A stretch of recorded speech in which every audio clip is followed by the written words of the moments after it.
I'm terrible at like just talking. All right, so there's something that's come up recently, and I don't know if we never really kind of addressed it, is the rash of newer YouTubers who are into hunting for video games, but for the sole purpose of reselling them. And I find it hilarious because when we first started doing this, the ultimate insult that you could be given by the audience was, "You're a reseller." Or an e-bagger. Yeah. Well, an e-bagger, sure. I mean, but we got over that and we continued to e-bag. You know, I'm going to jump in right here because I think, I'm sure you're not talking about specifically, but let's just, point out the elephant in the room here. Retro Rick and Phoenix Reseller, probably two of the biggest channels like that. Well, and Pursuit. So I think it's just a different audience that's watching them. It's just I don't have that audience who likes that Pawn Star style. Here's what I bought. Here's what it's worth. Because we've never really done that so much, and we damn sure have never been like. Well, the first couple of seasons, I remember when you decided to say I don't want to make. I wish there was more of that. I wish you would have kept that in, because I always enjoyed watching that aspect. I mean, well, there was one of the main reasons. Do we want to turn heel and just I'll start buying freaking 90s freaking wingsuits? So the thing is, I started to kind of take those off because And when you did that, what price you buy it at that particular time, that's not going to change. If you bought it for $3, it's $3. However, what it's worth is always going to change. It's like no matter what, depending on when you watch the video. What was kind of neat though is you go back and you watch a 10-year-old video and you're like, we find this game for $10 that was worth maybe 20, and now it's worth 200. That's why we do Antiques Roadshow, where they do an update from like 10 years ago. Okay. This is how much I was just saying, people find that interesting. On all these how much it's worth versus how much you pay for the year. Stuff. Yeah. I never had a problem with that. I don't have a problem with people that are buying the stuff for profit to sell. It is weird. It is interesting though how sentiments have changed over the years, because literally that was, when we started, the absolute worst thing you could do. But like you said, what if it's not a sentiment change? It's actually a different audience. It can be a different audience completely. I think it's a combination of both. I think not only is it a combination of both, but it's also a combination of what we all said, YouTube evolving, and now it's become such a staple in the community now. People expect and are okay with that because everybody's platforming, everybody's promoting on YouTube. I've been at cons with Phoenix Resell, and Caleb has a young audience. Like he'll have like much younger audience than us come up to him, or more of a more younger people than we do. We got a young audience 100%. Too. But I've seen at cons where younger people come up to them and they want pictures with them, whatever. Oh, I love your channel, whatever. So I think it could just be a different audience. There's 20-year-olds starting YouTube channels, going around finding retro games and selling them. Yeah.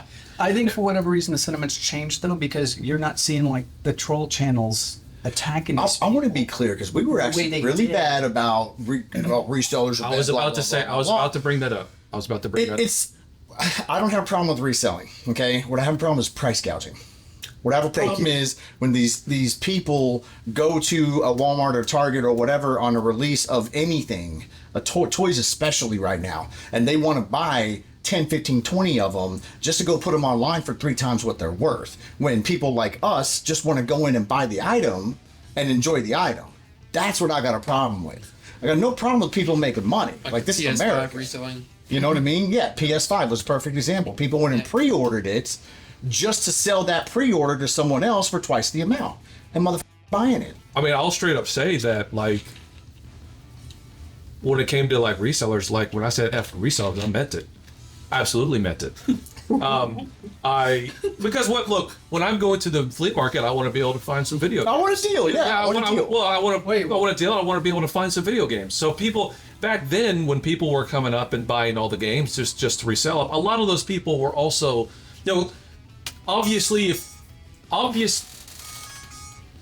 and he's always talking about everyone's unprofessional. Yeah. Obviously, if you collect games enough, you are going to resell things. We all know this. Yeah. That's how I got most of my collection. I would buy in bulk. I would sell the crap that I didn't need. and then I would keep the rest. That's how I started my collection. That's always really, been an on aspect eBay. of I'd being buy a a collector. lot. Right. I would take out what I need, resell the rest. So essentially, my stuff was free. Right. Well, we've addressed that before now. Yes, I know. But in this video, just so it's self-contained, what I always had a problem with back then was the guy who just would come up and he doesn't give a damn about gaming. He just wants whatever he can get so he can go resell it. Yeah, I was like, F those guys, screw those guys. It's okay to have your sentiments change a little bit, because when we started doing the show, we started to get to know people who were mainly resellers. They would open a store, they would have a, I got no issue with store owners either. I want that to be clear too. Like, I mean, maybe half the stuff that we've gotten is probably from stores. Yeah. There's something to be said about those people finding those things and being able to put it up for sale, and where you may not have been able to get it or find it. If they just found those things at the flea market and then kept it, in a basement of their own home, you would have never seen the light of day. But now you have an opportunity to actually buy it at a store. There's something to be said for that. But going along the way, you start to meet the resellers like Video Game Mike, and I'm sure he likes games enough, but he wasn't a big collector. We went to he had some stuff, but he was mainly in it for the money. And so you start to kind of learn from these people. You get to know them a little bit. And so my feelings of just overall hating these people, not as much. If you're an asshole and you're going to overcharge for stuff, yes, that's different. it's different. That's different. So when we said hate, F resellers and F resellers, there's some nuance to that. It's not a black and white thing, and it never was a black and white thing.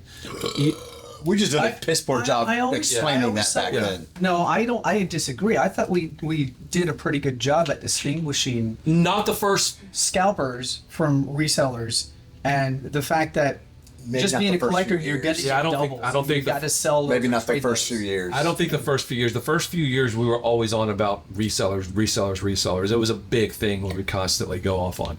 But our thing was, I think we're pissed off because someone got this at a price we would have paid, and now if we want it from them, we're paying 5 times it. Yeah, that's just natural. You're gonna. Look. There's a difference between outright hating a group of people, but also being irritated. So there's also it's also in a way like a competition thing. That's like, oh man, the rats, they got it before me, sort of thing. You're always going to have that. But anyway, yeah, I just don't think that we really conveyed it well enough back then. I think over the years we have better. Speaking of which, you guys need to check out Pixel Game Squad's podcast, because it's interesting. They delve into a lot of the topics that we've been talking about. I think there might have been a couple of times where you've lifted a couple of their topics, but you guys should check them out. It's a good show. I mean, if I did, it wasn't on purpose. Well, maybe I think I did one on purpose. Yeah. I think I did one. Anyways, yeah. If you're looking for more of that type of talk, The weird thing is too, though, I don't collect games, right? But I do collect books, and it's the exact same. What you're describing is the exact same thing when it comes to books. It's like I have a set that I put together, 12 books. Just paid about $300 for it altogether. Yeah, they're going for like $1,200 online. Like all 12. If you get all 12, and it's this. In a lot of cases, they're in worse shape than what I have. Yeah. So I'm like, I guess I could just go ahead and flip this and make a bunch of money, but I don't, because I bought it to have them. Let's get back on point. I don't have an issue with it. You know what I mean? Like if it grows their channel, then cool. It's whatever to me. I don't really care. I honestly think gotta make they're money. more in line with like Pawn Stars and American Pickers than we are, because our stuff was never about making a profit off of this See, stuff. plus Rick owns a store now. So, yeah, it makes sense for him. It just makes sense for him, and especially to film it now. He didn't always own a store, but he does own a store now. It's just more crazy to think about how it's just changed. That's all. No, you're right. And there was nobody really doing the straight up reselling, because you didn't want to do that back then. And there's something about the retro gaming community. There's a lot of gatekeeping. Yeah, and there's a lot of people. It's funny because I was just about to say like back then though. anything. Back then, if you were making any kind of money, regardless of how you were doing it on YouTube, people spit venom at you for it. And I remember big time. And I remember I remember when we first joined Retroware, there were a few comments on that side going, "Oh, these guys are just resellers," and then it's because that was like the ultimate insult. It's like I know, right? But it's like now it's like who cares? But the thing is, the stuff I resold though was a purpose. It was because I wanted to make a movie. Because all the other stuff I can get again. But all through the years of us doing that, the only things we ever resold was the occasional thing here and there. Maybe because we found another copy and we used that money to go use it to buy more stuff. And this was after giving us the doubles, because I remember that. Anything that y'all picked up that day, if y'all had doubles of it, and y'all both had it, it would go to me. Yeah. It would go to whoever helped film that day. Mm-hmm. Yeah, there's two types of people that buy video games. It's the people that's like, my collection comes first, but I can make a little bit of money off of it to help the collection, or the people that's just, this is a business. This is a straight up business first, and Collection later. Yeah, collection later. And I'm sure there's some people that may be like in the middle of that, I guess, where it's like, I am a big collector, but pretty much everything that I find at this point, I'm just going to sell because I don't want to build my collection at all. So, but that sort of thing, back then you didn't want to advertise it. You just absolutely was just not out in the open with it, and us being, I remember there was just these idiots. There's these idiots that our first year we were doing this that was on like Nintendo Age, just making up the stupidest rumors about us. Remember that one where it's like we went and bought up like an entire store or something like that? I remember that one. It's like, I was like, I wish we fucking could go buy out an entire store. It don't make any sense because now they can't operate, so they're gonna break their lease and they're gonna get sued. That's just stupid. Not only that, we're buying out an entire store and presumably for around retail, and then going to sell the games for retail. And then not only that, there was no big game selling frenzy of us going online and selling games. There was no we didn't open a store ourselves. There was one relatively recently where I saw some comment where this friend of mine said that they went into this store and they just cleared them out. I'm like, okay, well, first of all, we don't have that type of money. Oh, if we did, we would put it on camera because we have done that at the flea market when we bought that lady. We bought a lot of stuff from her. It makes good material. Exactly. As many times. Why be secret about it? Exactly. As starving as we are for content now, because we do go out mainly to go out when we look for games. It's like, hey, do I need this for my collection? Oh, I already have it. Then that doesn't make for great video. So it's being as starved for content on Game Chasers as we are. Why would we not film us buying games at a game store? It doesn't make any sense. No, I always thought that was weird. Yeah. And the fact that it's still happening is just weird. Like, so why would we secretly? Why would we say? Especially since the revenue from that episode, from that filming, could help offset the cost of whatever we spent on it. First of all, no one's ever seen us do that because we've never done it. But I like how someone will go, well, my friend said, and then they pass that information along as fact. It's like, but that's first of all, you're not wrong. That's the internet. You're not wrong. Shit like that drives me nuts. I question everything. Someone says something, hang on, let me check that. I'll look the fuck up. Drives me nuts. Prove it. So prove it. So are we becoming a reselling channel? I thought we were going to go to a state sales channel. So I don't know what we're doing. I mean, obviously that's where the views are now. I mean, hey, look, I think we've carved out a niche for ourselves at this point. Most of the game hunting channels now, they have that younger audience. They have the people that just want to they want them to find games. They don't really care what they do with them. Yeah, you find them and sell them. You find them, put them in your collection, whatever. The excitement of going to a flea market or whatever, finding games, that's what they want. And then our niche is we go out, we might find something, we might not. We may spend half the episode talking about a mystery fart. We may not. We may find a dildo in the road. We may not. It would be disingenuous if we decided to pivot and start just doing something that we haven't done before. That would just feel weird. Yeah.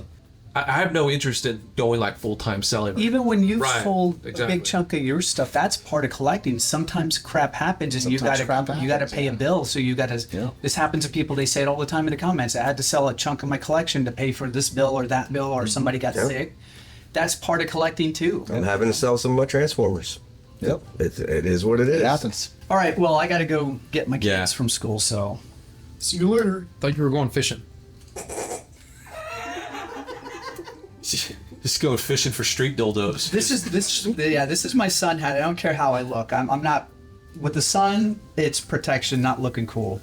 So Explain the how do I look? sunglasses. How do I look? You look like- red. You know what? You look like that Photoshop lesbian pic. More So now with that hat on. All right. You asked. We're done. We're done with this. You look like a- I'm tired of the abuse coming from these Neanderthals, man. You look, I'm tired of it, dude. you look like a lesbian fisherman. That's right. Hey. Oh, I need a clear one. I'm gonna tell AI to turn me into a lesbian fisherman.